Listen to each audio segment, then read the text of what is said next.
ọmụma onye mee nke ọma ebulie ya elu si ya jide nke o ji na-aga n'ihu biko ka anyị gbakọ kịta wee bere eze a eze adịghị adị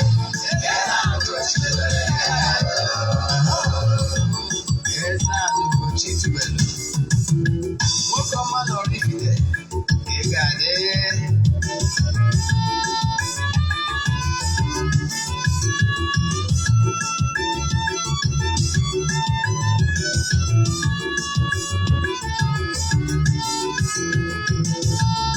ọdịnala bụ eziokwu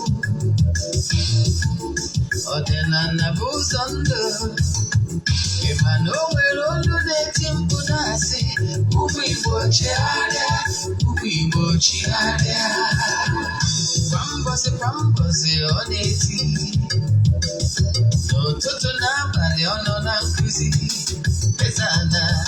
Eze-Ana Ugochi tubelu onye ọma na Oraifite onye mgbasa ozi ọma ọdịnala gaba n'ihu Eze-Ana Ugochi tubelu onye nwere njem ọnụ ọdịnala bụ ụzọ ndụ gaba n'ihu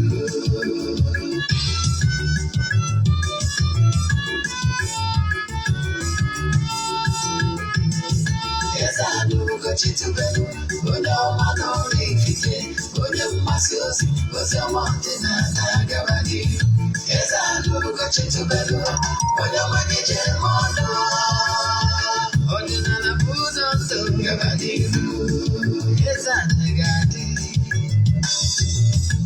Ugochi tubelu ga-adị Ugochi tubelu temple ọ ya adị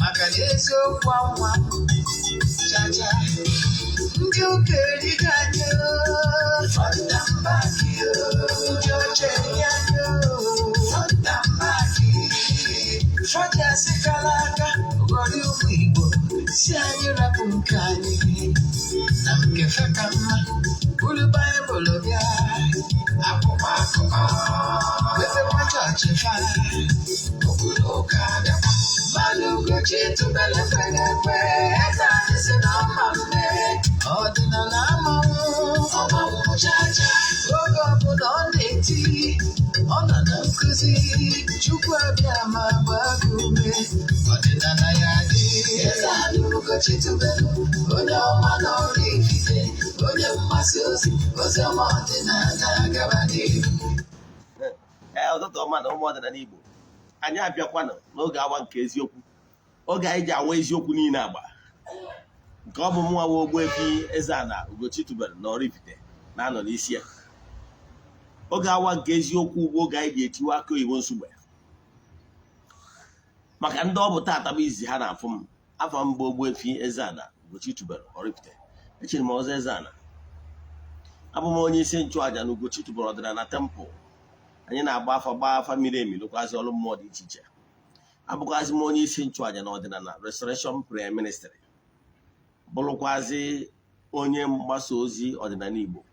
You can call me an ọdịnala evangelist. My mission is to help people live better life. Echefuna na ụbọchị Mondays ụbọchị Thursday bụ ụbọchị anyị ji enwe ministration. Ị nwere ike ịbịa na temple ka anyị kwubie okwu n'isi gị. Ị nwere ike isonyere anyị na administration anyị na-enwe every Thursdays. Ị ghọtara ya? Then agbazi na nkịtị ọ bụgoro na ị nwere ego iji alụ ọrụ ka ekwubie okwu n'isi gị maka na what you don't know is only a mystery to you. Every Thursdays mgbe ọsọ ọbụla ị chọrọ ịbịa Thursday ọbụla ị chọrọ ịbịa ị chaatị m na WhatsApp ka m gwa gị ihe ị ga-eji wee bịa. Yes, ka m gwa gị ihe eji wee bịa. Ka ọzọzi bụ kanselin anyị na-emewu free ọsọ afa ka a na-akwụ ụgwọ mana ihe ndị ọzọ ikwubi okwu ma bụ ikpere gị ekpere ma ọ bụ inye gị ndụmọdụ ihe niile ndị a bụ free. Then n'isiokwu anyị ji bịa taa bụ more you should know about your guardian angel chi onye ụwa gị gee ntị ma gee ntị nke ọma ị ga-amụtarịrị ihe taata something ya change your life for good. Maka na what you don't know, I keep saying it is only a mystery to you and not to all. Can go gamble. Because when you share video, but I can share but share the difference and we share. A man only gets in a car message away up that you get what I'm going to say. Then of course I do be able Tata about 19th. Tata about 19th. IG achịkọta aja ya na-achụ kwa ọnwa mana nke ọnwa March a ga-adị longer. Yes, ọ ga-adị longer maka na 19th ọ danyelụ wụ abụrụ ụbọchị anyị ji achụ aja ihe mme. Yes, anyị adịghị achụ aja ihe mme ụbọchị ụka, so ọ ga-abụ ụbọchị Tuesday. So ihe ọ pụtara ejigo m chụọ aja n'ụtụtụ a, echiwo Monde mma achụkwa aja n'isi ndị niile sonye na ya bụ aja wee chụkwa ụbọchị Tuesday a ga-aya eweta na njedebe. So ndị niile sonye na aja ụbọchị Tuesday na mgbede n'abalị ka unu ga-enweta ihe etu esi wee chịkọta ya bụ aja nke ọnwa. Ma ọnwa ọ bụkwa na ị chọrọ iso na nke ọnwa April, chaatị ya m na WhatsApp. Aja mbunye elu aja esigo na ebunye ọtụtụ ndị mmadụ elu, chaatị ya m na WhatsApp, nye m ya forward ya 3 prayer request, then make donation token to the account number. Ndị na-esonye bụ na ya bụ aja mago ka esi eme, maka mana gị gbaba onye ọfụ, chaatị ya m na WhatsApp ka m nye gwa gị other details I need from you iji wee book gị. WhatsApp nọmba m bụ 08057837672. I repeat, 08057837672. Then nke ọzọ si bụ ọ bụrụ na ị na-esonye anyị na season films, anyị na-movie anyị na-eshow na our YouTube channel Ogbuefi Eze-Ana Ugochi tubelu. I drop go season 7. Then by Monday, ma drop season 8. Then by Thursday, ma drop season 9. You got that? Yes. He goes to then of course, I will another YouTube channel I need build. That's YouTube channel. When I drop this seasons, then I watch those seasons on our new YouTube channel.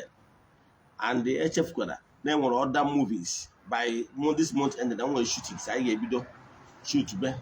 Let go. I need a back production now. HF Kwada, no Kuzini na Kuzi, na into acting movies. Yes. So by this month end, I watch some of our movies in our new channel. This channel is dedicated for movies only. You know what I mean? Then of course, I say, what want to choose when I join a match? A chat na WhatsApp. I'm going to game. Then, Kaigabazian Luna, Kuzaidi Abia. I said, Guardian Angel, Cambo, Higa Matao, Guardian Angel, Boya, Chi, Onyu. Mweko one a part one. Kaikus yesterday. Nachonyo wabo. Geke wanachonyo wage. Naya spiritual forces isogi. No one de wade ke da akuzidege. Ge feed ye chigi. Iche. Feed the onyo wagiche. Is wrong. Kankowala na Igbo spirituality. Obono on din about to chi no besi. Yes, you have that simple means the heart of the able to chiha. Going a physical symbol. Yes. Ejimalu chiha. Then, I want about to chigi no besi. Obesichi. Ega ama e afuka na enwere obesi ikenga. Sochi. Notaria. That ikenga about the force. The force behind Yachi. Yachi about not alone. Notaria. Come on, here go all again that Chigibo the closest being to you. Makana chonyo wage. Osiro ni kun negotiate kun nage. Osira friends of the family.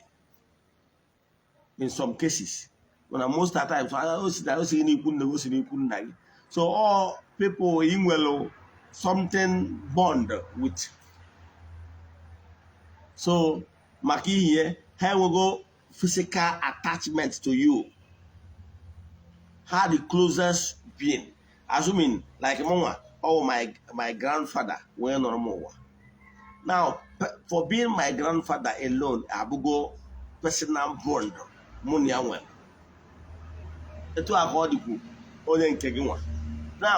that being that personal bond harmony well. And we'll give you cormonia. You know that? So, Chonyo Wagi with the closest being. With the closest being to you. Then we will other entities of powers again. Hasu.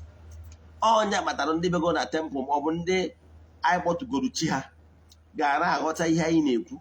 Mgbe ọbụla m na-akpọtụ chi gị onye ụwa gị na-efidi chi onye ụwa. I'm not feeding ya chi onye ụwa alone. I'm feeding chi onye ụwa gị ya na mmụọ so chi gị ikenga chi gị na mmụọ ọbụla ya na chi gị na-erikọ. I call them as a unit, as a unified force. Maka na igwe bụ ike, you don't need to start splitting them. It's not necessary. You don't need to start splitting them. It's not necessary. It's very wrong. So you feed them as entity. If you allow people that will split them for you, you're going to spend more. They will tell you to feed your chiche. Feed them is wrong. It's not going to give you the best result. Feed them as entity. Let me tell you, mmadụ onye ọbụla nọ n'ụwa abụrụ sọ chi gị so gị. Mmụọ so gị buru ibu, and the mmụọ so gị ga-ebuwanye ibu will keep getting more in number. You will increase the entities of powers na-eso gị as time goes on when you are developing your spiritual guide. I have read so many spiritual books from all religious line. Every religion believe na-enwelu ya guardian angel. Ndoka you use the word guardian angel. Man, other spiritual religious group we are working on with your guide, your spiritual guide. So the ordinary Igbo kwenyelo no nwelu mmụọ so gị no. Mana nkọwa ahụ ụfọdụ ndị mmadụ aghọtara n'ọdịnala Igbo ka nchọ ka nkọwa gasị na ya incarnate. Yes. Onye nọrọ ụwa nwere mmụọ so gị na na-eso with mmụọ so gị no. Ha anyị na-arụkọ ọrụ ọnụ. Onye agbata na idevelop ya spiritual level. Echozi afa jikọtara ha niile ọ na-akpọ ha ezumezu. Yọtara ya? Mgbe ị na-abịa ụwa, ị nwere ya chi onye ụwa. Ị nwere ndị agwụ gị. Ị nwere ndị ọgbanje gị. Ị nwere ya ndị otu. Yọtara ya? Ị nwere all the other spiritual associates ị nwere. All ha niile unifying name ha niile bụ ezumezu. Yọtara ya? Now, as you are growing in spiritual maturity, you will be attracting more entities of powers, the homogeneous with more than us. I call Alan why Georgia Demma in a bindo Demma, so that you always walk with beings from the light region. And will beings, they study metaphysics out here name. And will beings in the spiritual world. Then all negative and positive. Some of my brothers and then on the other divide when they can say name will white witch, wear black witch. But I have yet not check while game name will be beings for the light, went from the dark region. Now, if you now develop your spiritual strength along the path of light, you will always attract other beings from same light region, the homogeneous to your vibration. So as you are developing spiritual level, more entities and stronger beings are coming to you naturally.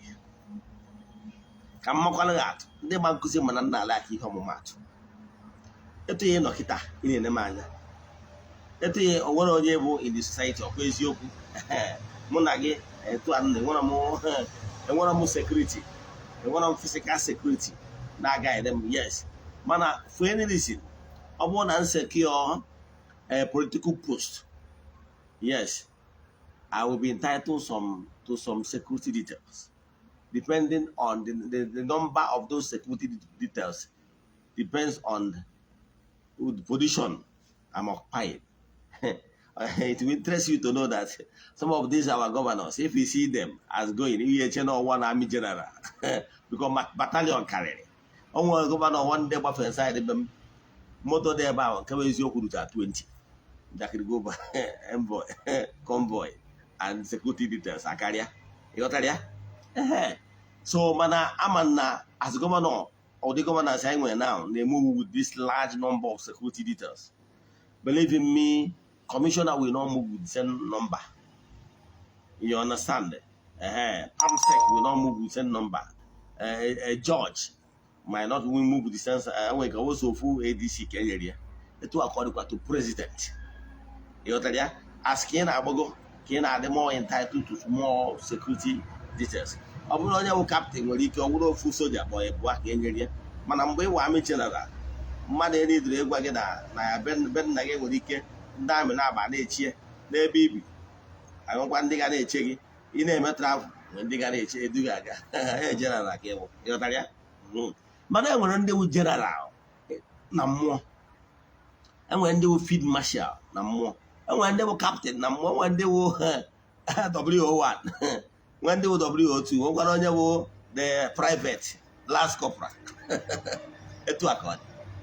So now, mgbe ka dị na spirituality ịka bụ kindergarten enwere ike ọ bụrụ sọ chi onye ụwa gị ka ịka na-enotice maka na ịka bụ nwata na-asa ahụ n'afọ n'afọ ka m gwa gị mana o nwere ndị bụ mistake in nature nwere the ability to see their guide angel they are na-akpa nkata one on one ịma yes. And despite all those spiritual maturity you have acquired, and the more your spiritual level na Bogota, the more higher beings that are closer to you. You got that? Oburo ADC, the backman, that's the ADC when they are the police and the Azul mother. Emma got Oburo George, no police appear as always you. I don't want to go private, money corporate. You are as always you.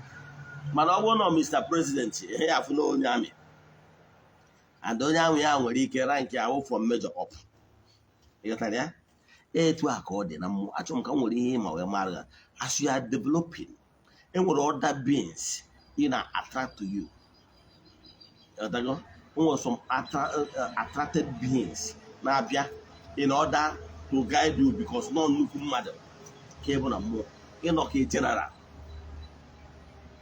More not a captain, money not a major in the spiritual realm. So you will be protected by other unseen forces.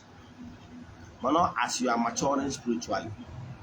Now, mana as you only can be doing, mana even if as you are maturing, that your guidance angel is still there. Because that's your angel. The angel, you're like your principal guide.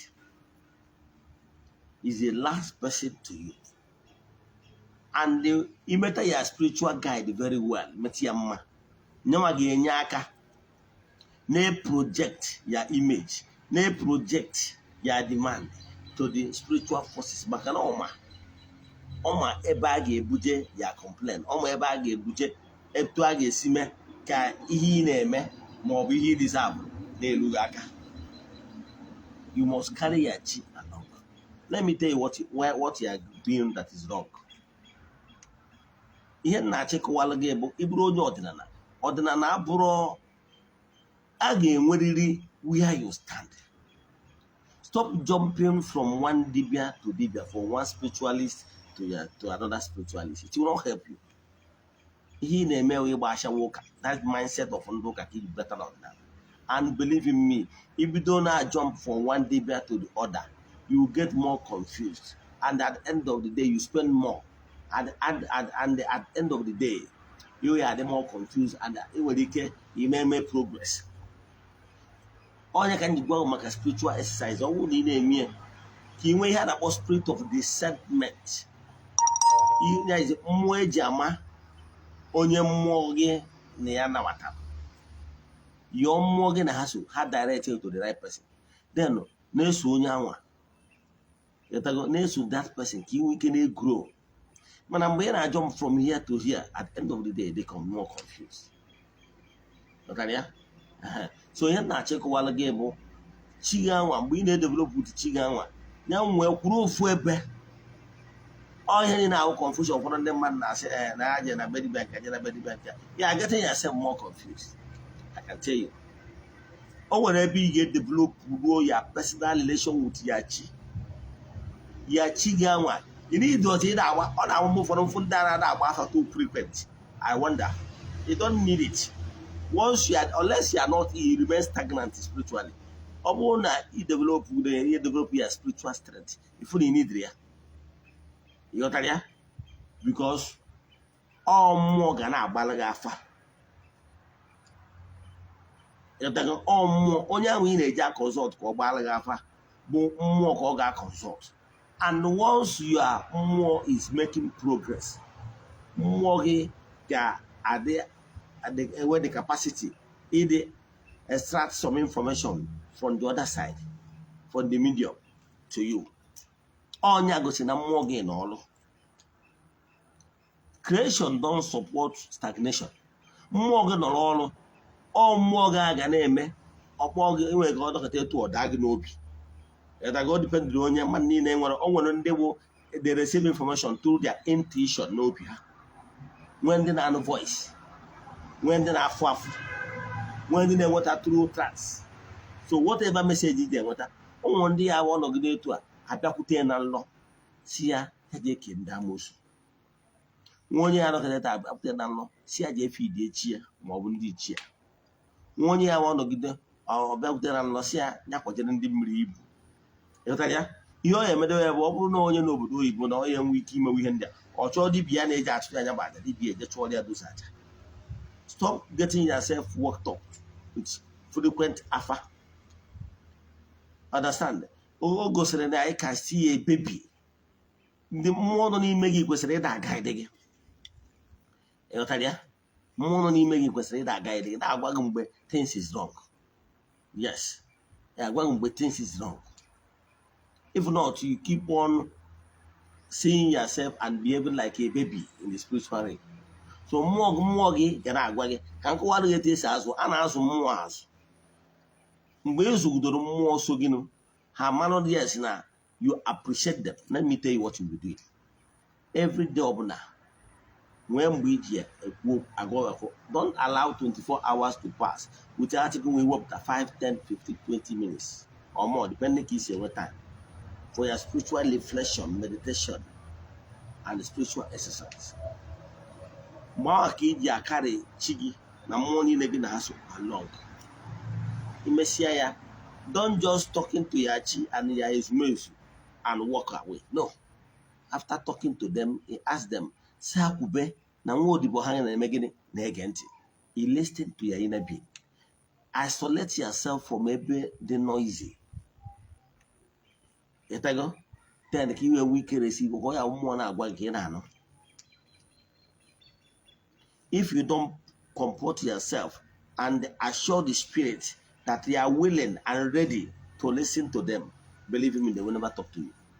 Come on, I'm not from them, mother, I go about the Bible as merit lecture. Yes, mana. Obrone ota iwonye Google other spiritual books to understand how things work in the spiritual. You ota ipike the lesson there. In this work called Bible, there is massive distortion here and there, including the ancient book, which they extracted some chapters and verses. Mana ina agya, obone iji mmụọ wee na-agya, ị ga na-aghọta ihe o mere ka mmalụ ga-atụ.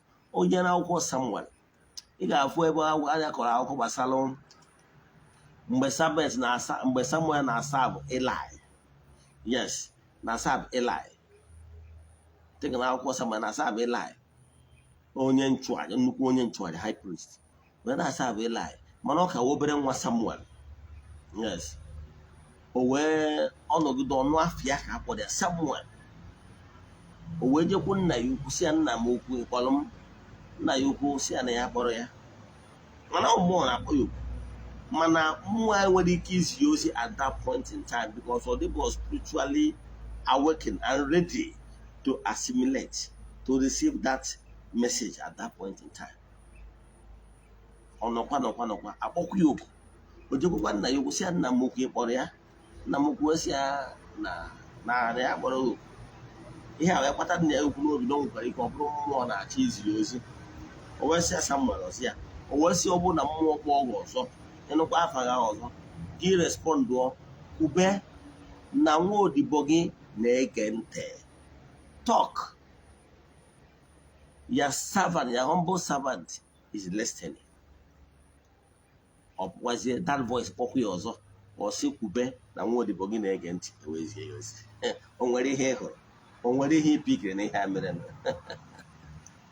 etu a ka ọ dị so gị nwa na onwe gị asị agwara gị na ọdịnala Igbo abụrụ making charms. Ọdịnala Igbo is a spiritual thing. Yes, you understand the ọdịnala Igbo as a spiritual life. Believe in me, things will begin to turn around for you. Ọdịnala Igbo is beyond ordinary ihe ndị mmadụ chọrọ. Yes, ihe ị ga-eme bụ mgbe anwa ị na-akarị chi gị along, chi gị will be extracting information from the beyond, from the other divide, from the medium, back to you. Mana you must tell your chi n'idirezi ka mmakwado gị atụ ije na akwụkwọ ndị ụka ọbịa Matthew 7:7 si your ask it shall be given to you, seek you shall find, knock the door will be open to you. So it's telling you indirectly that you must make a move. What you can Chukwu Okike is not for the Christmas. What you don't ask will not be given to you. Back and the court is the judgment tribunal. God is not for the Christmas. They will not give you what you did not ask for. Yes, Chukwu Okike na-enye gị anya n'aka. Mgbe ị ka bụ a toddler, a child, mmụọ ga na-aga ede gị maka na they know fully well na onwere nke bụ na ị ka nwata na-amegide na-asa ahụ n'afọ. Or they expect much from you. Mana mgbe ọ bụla ị tolitere adolescent ọnya mkpata ụfọdụ ji asị ka ị mata na nke a na-enye bie nsogbu ọ bụrụ dịka ya dịzi matured ka ihe na-abido mebe. Yes, before they are looking at you as a child, but now you have grown. They expected that somebody of your age should have known what you should do. That's why I had you ebido na bido pụtawa n'afa ịghọtara ya. So ihe ga-eme ewu chi onye ụwa gị ya nwee time iji communicate with Chigi. As you see me now. Yes. Measure this lecture now. I'm going to coordinate. Yes, go down the region. Yes. Now, I'm station chairman now, oraifite as a whole. Now, before I leave my house, I'm going to chim na kwa ebe na-eje. Na kwa ihe na-achị German. Njesikwa bata akwụkwọ nchi m si ya na mejibụkwa bata ihe njikwa na ọ gara ọfụma ngwa daalụ ka mmakwalụ gị atụ ịbụ onye na-eje ahịa ma ọ na ị na-achọ contract ma ọ na onwe favor ị na-achọ. Did you deem it fit to inform your guardian angel your chi that you are about to go for so thing or iche n'ike dị gị n'aka? Are you going out thinking that power belongs to you?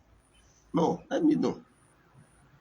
You must tell your chi. It shows humility. It shows Nema how things work in creation. So what you will first of all do is this. Tell your chi where you are going. Maka na ọ na-abụ nwata gwa okenye ebe ọ na-eje. Okenye ahụ agwa gị ihe ị ga-ekwu ma iruo. Ịghọtara ya? Ya business ị na-eme taa obodo oyibo anyị na-akwado ije ebe ndị anyị na-achọ ije na ihe ndị anyị na-achọ ya ọpụ anyị na-achọ ịyọ mmadụ. Have you informed your chi first? Did you? Before you embark on what you are doing now, did you inform your chi na ihe na-achọ ije mee? Akụwagono nke nwere ihe dị iche na Chukwu Okike nke pụrụ ime ihe niile, the unmovable mover, the creator of the whole universe, and ya chi ụwa si onye ụwa gị si onye ụwa isi aka dị na njem ọtara ya ndị Igbo na-atụ ntụ na chi adịghị n'izu chi adịghị n'izu isi na-achọ ya wụ meaning if your chi does not support any evil to happen to you, you will live long and grow gray hair. Si na onye buru chi ya ụzọ ọgbagbuo onwe ya ọsọ n'ọsọ. So you not go against ahead of your chi. Always inform your chi where you want to go.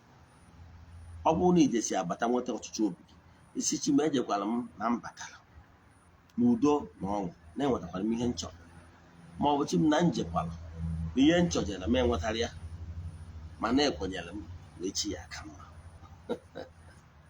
bido mebe ihe a na-agwa gị work like magic ịghọtara ya igwe ya sị ya na ikwenyere na echi ga-eme gịnị echi ga-aka mma ma ọ bụ na ijere o nwetara isi mana ọ dịchara exactly etu isi chọrọ ịchọrọ m Oliver Twist gwakwuo chi gị na ijekwara na ọ gakwara inwetakwara sọ mana inwetara sọ mana ikwenyere na echi ga-aka mma ịghọtara ya etu a na-akarị chi gị alụ ọgụ dat nwaanyị ahụ ị chọrọ ijenụ that ya business trip a that nwoke ahụ ị chọrọ ịnụ did you inform ya chi did you inform ya chi nekwa ebe dị etu ị na-eje ihe o ji dị mkpa bụ na ịfọmụ ya chi ọ ga-enyere ya aka ịdị more disciplined and prudent ị marụ na o nwere onye ị ga-enye accountability wait for you maka na ị can just possible tee chi gị na isi na nke Elizabeth na-aba na nke Ifeọma si na nke Ifeọma na-aba na nke Ngozi na nke Ngozi na-aba na nke Iruka ihere onwe gị ga-eme gị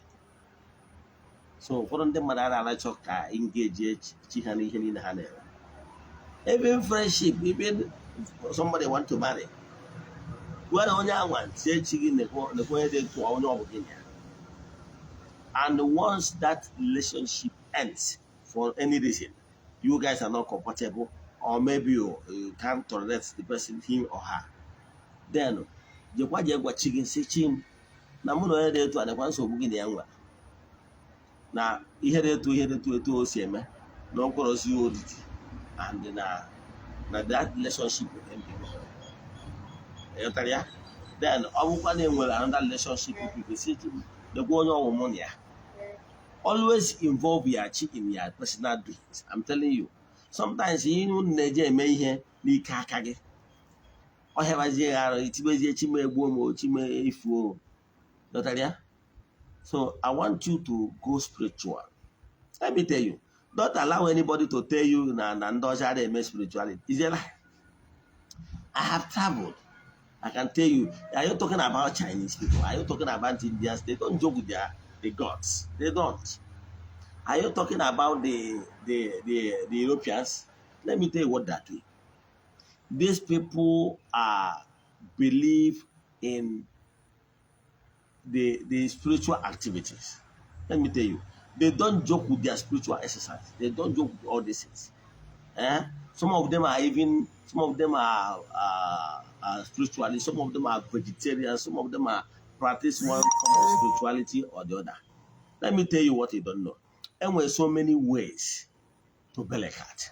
Some people believe in joyful activities, visiting the less privileged, helping the needy, but the bottom line is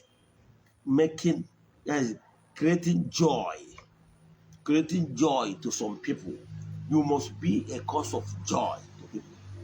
Believe in me, I know lots of people this go na nkuzima wee baara onwe ha uru. Ụfọdụ ụmụ ndị abịa gwara temple. Ụmụ ọtụ ndị mmadụ na-abụ Eze-Ana since ya bido oswelu m na so many things na ha na-ama apply ihe m na-akụzi and ha nwere huge testimonies. Ụfọdụ na-emecha ada ashemegwu ụfọdụ ụmụ ndị alụgbọrọ m ọrụ ụfọdụ mana ihe a na-akụzi ka ha chi. My mission is to make people live better life. My mission is to use my gift to make people smile. So there were so many ways to kill a rat. Some of this thing some of this you was saying na abia na akwụgwọ ọgwụ polio or paying huge amount of money to support research in Africa or to bring some money to pay for some medical bills. of people in Africa. Some ndị mmadụ na-anọkịta, some NGO organize ya, and where Doctors Without Border, some will organize and sponsor some medical personnel. Ebe na villages wee nye free medication. Ndị a ga-enye glasses, nye ndị a ga ihe na-eme ihe ahụ saraka ka ha na-eme. Ịghọtara ya? Saraka can be in many forms. Saraka abụrụ only so ma igburu ihe ogbugbu sie ndị wenye ndị mmadụ. E nwere so many ihe dị mkpa wụ creating happiness upon other somebody's life. Mana ihe kpatara n'ọdịnala bụ the compound of every. You know why? The ordinary encourages you to do saraka to the elements and the other creatures, less creatures. Maka na Jesus ndokwa bịa kwuru sị na nnụnụ nke igwe na those azụ bi na mmiri, ha nwere obi gbọrọ ọbara Chukwu na-azụ ha ndị. Chukwu na-atụ anya na mmadụ o kere eke ga-adị benevolent enough to remember those creatures. Onye kpata na our ancestors mgbe gburugburu ogbupụta nri ọ ga-eri, ọtụpụ nri na ala. All manner birds, lizards, ants, and any of them, they are creatures of Almighty. They will go and visit. He's showing love to them, and there is blessing in return. You know that? Mgbe gburugburu a na-show so many way of corporal work of mercy and joyful activities. Mgbe gburugburu eso mmanụ mgbe anyị na-eme ifu old woman na village eje kuorie mmiri, eje stream kụtacha mmiri, je gbajuorie ihe dụrụ ọnya mmiri ya. Ụfọdụ a na-eje akpara old woman nkụ, mana ụmụ ihe ndị a na-emezi ya. So ndị Igbo nwere so many ways eji eme those joyful activities. Joyful activity na-eme nkwara ike helping the needy. Like in Ugochi na temple, I will foundation. This foundation will lots of people die na akwụrụ ụgwọ akwụkwọ. Believe in me, you will not believe it. And when die na akwụrụ ụgwọ akwụkwọ from, as we speak now, we have from nursery to secondary school as we speak. They want any relationship related to her. Man under the temple, and with a free education. And one day they nyaka do teacher. The temple, or one ABC go temple, one then almost on daily basis with one problem or the other. Some of these people in Africa, their problem is 30,000. Some people their problem is 20, some even 10. What they give one and you will not just a man in vegetation in my hair. They rogue or hand and do here. Before they just what 30,000 when I was Jamaica. Before any little tomato nose and able tomato and a bush and then they're all corona and those. They couldn't carry it. So some of these people always call for one problem or the other. For all Canada or Utoya. As we speak now, Wallonia, Nayaho, Nabia, Mana, the beer made a abandon. My wound, you know, and also because only one and they will chase you for so young. You understand? Now, temple, we are taking care of all his needs.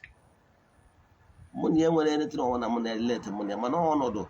I water report. Today, I need go supplements and a neon because natural car is status or certain tendency to go so down. Now, here, you got idea? And my check while I get to our now personally, more than one personally. What each a goal over but I'm like, and what some percentage I they work that side for charity work. You got idea? Almost some percentage and they work for charity work. Ordinary encourages that. Some this Saraka name need the no more of what I can see because I go. If I upon and like I didn't show social media pictures. Upon was Tuesday now. I had Tuesday, Wednesday, Friday, Saturday. Upon and Saturday, the amount of youths and the elderly people now been at temple. I be here. Maybe he Saraka one mania free. But I'm going to have no Ugochi to one temple. No one at the event, they're going to buy a well with the truth. They be an eba and I need go for Ferrano. Also for them, will give the idea, my idea, my and that get a drink of your choice. I called it. And when they once on you do at 2 o'clock, they start, you see them, they start coming to the temple. Have good Harry. You know that? So some of these Europeans say on Adoka had a Masaka, had a in different form. Ufodu they send their money to Africans, to support the needy. On the only mma now can go for the measures or rituals, Obodo Igbo ebe ọ nọ. Due to the fact that no more access to everybody for the less privilege, will send there the money down to me for me to buy some things and give people. I do all those things. And these Europeans saying some of them call them a free thinkers, you call them atheists, and listen, even if you call them atheists, they still believe in affecting the life of humans. The way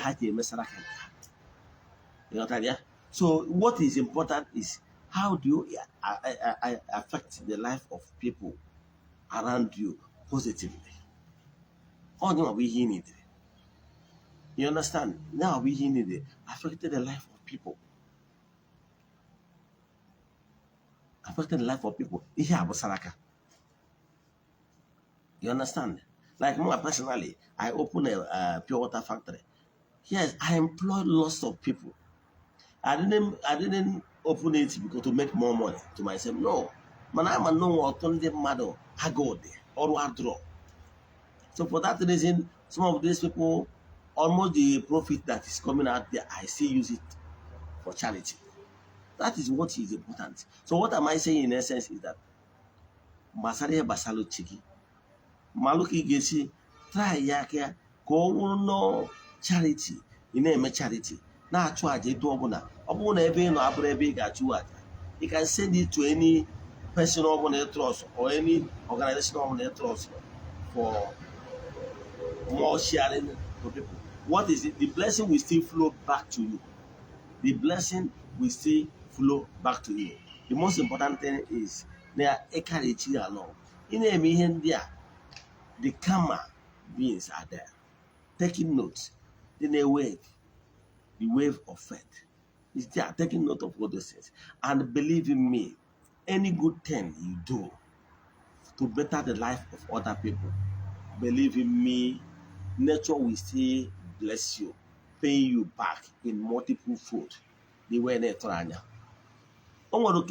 Show love and carry your chair along. Ejef can ihe nkọwa na before na-alụ ọrụ mmụọ ọbụla ijekwa na alụ ọrụ mmụọ ọbụla without aligning with ya chi ga na-eburu ụzọ. So ọrụ mmụọ ị nwere ike ịlụ without ebu ụzọ align with chi na-agbasịala gị afa. Then ọ bụrụ na ụchụ ma ọ bụ alụ dị n'ụzọ gị, mmadụ enidiro ka agwa gị ya weda ma chi gị o meriri ebere ọpụta n'afa ma ọ bụ ndị nke ha apụtara n'afa. Ọ bụrụ na ọ pụtara n'afa, ị ma na mmụọ kachara ịpịawa gị azụ. So ike nwee ike iji aka gị ịmara ihe imere, ịmara esina na mmadụ afụrụ gị, esina na ọ pụtara n'afa. Maka na the earlier ọ pụtara n'afa, the earlier ị mere the restitution dị na ya, the more ị nwere onwe gị. So imesịa ya kwuo onwe gị nkwa na ime emenata ya nsọ. I want to agwa gị, ọ bụ if you are not willing to sin no more, forget it, don't come. You must have made up your mind that you sin no more.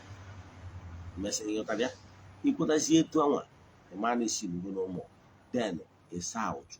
The next point of call is if you chigi, I'm gonna chigi the chigi ga put to rugi. We're not all minute. Mano when there 1 year I say that I look at a malum, no one did no malum in fact, no alumini, I look more than 5 times. You see, if you go chigi, I say number. There was an end a lot of former gas on the minute stop. You proceed straight to alumni. Even some of the things they make a ball out. Even some of the things they make a watch. Even some of the things they make a wamuchi, they make it on the middle. Anyway, tell me, Chinine, who lecture in Chibia. Macana, the Miriatana, so many things that's not the middle. Some of the things they make a ball, negative energy. You attracted it to yourself because of your lifestyle. Can you see about carry your chi along? Makano chi buzo. Chigi ganoro work. Chigi kudorugi. The homa di teacher. Gane lugaka. Echefukwana. No nye buru chi uzo. Wabu onye noso. Can you see about? Inwa ajụjụ na nkụzi a ma ọ bụ nkụzi ọbụ na nkụziri n'ọdịnala Igbo ma ọ bụ na ịchọ ka a gbaala gị afa miri emi, sendịalụ m meseji na WhatsApp 0805 78 37 672. I repeat, 0805 78 37 672. Ekwuo m okwu ngozi ka anyị chịkọta. Ekpee m ekpere kwubie okwu n'isi ndị niile viewers all over the world, ndị niile nọ under the influence of my voice, ma nwoke ma nwaanyị, ebe ọ bụla ụnụ nọra, n'aha Chukwu Okike nke pụrụ ime ihe niile. Receive blessing, receive favor, receive upliftment, receive breakthrough and liberation, receive miracles on your life. N'aha Chukwu Okike nke pụrụ ime ihe niile, onye ike niile si n'aka ya bịa, ya gazie n'ọfọ. Tụsaa aka, metụ m aka na share button ka ikwughị na ibe gị wee nụ ihe a m kwuru, maka you can save life from today's teaching. Ọ ga-adịkwa n'ụdị oge a 9 AM echi niile bụ ụbọchị Mọnde. Ya gazie n'ọfọ.